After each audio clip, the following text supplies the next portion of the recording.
ಎಲ್ಲರಿಗೂ ನಮಸ್ಕಾರ ಸ್ನೇಹಿತರೆ. ಕರ್ನಾಟಕ ಪರೀಕ್ಷಾ ಪ್ರಾಧಿಕಾರ ಅಂದ್ರೆ ಕೆಇಎ ಇಲಾಖೆಯಿಂದ ನರ್ಸಿಂಗ್ ಮತ್ತು ಫಾರ್ಮಸಿ ಆಫೀಸರ್ ಹುದ್ದೆಗಳ ನೇಮಕಾತಿ ಅಧಿಸೂಚನೆ ಬಿಡುಗಡೆಯಾಗಿದೆ. ಒಟ್ಟು 233 ಗ್ರೂಪ್ ಸಿ ಹುದ್ದೆಗಳಿಗೆ ಅರ್ಜಿ ಆಹ್ವಾನಿಸಲಾಗಿದೆ. ಈ ನೇಮಕಾತಿಯಲ್ಲಿ 2 ಪ್ರಮುಖ ಹುದ್ದೆಗಳಿವೆ.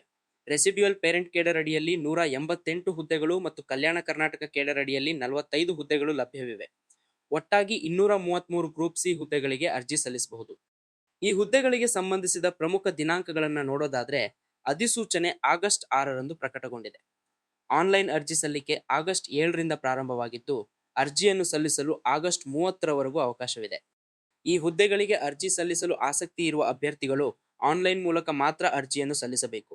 ಕರ್ನಾಟಕದ ಯಾವುದೇ ಜಿಲ್ಲೆಯವರು ಕೂಡ ಈ ಹುದ್ದೆಗಳಿಗೆ ಅರ್ಜಿಯನ್ನು ಸಲ್ಲಿಸಬಹುದು.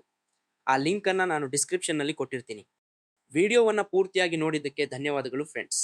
ಇದೇ ರೀತಿ ಮತ್ತಷ್ಟು ಉದ್ಯೋಗ ಮಾಹಿತಿಗಳನ್ನು ಪಡೆಯಲು ನಮ್ಮ ಜಾಬ್ ಫ್ಯಾಕ್ಟರ್ ಚಾನೆಲ್ ಅನ್ನು ಸಬ್ಸ್ಕ್ರೈಬ್ ಮಾಡಿ ಮತ್ತು ಬೆಲ್ ಐಕಾನ್ ಒತ್ತೋದನ್ನ ಮರಿಬೇಡಿ. Thank you.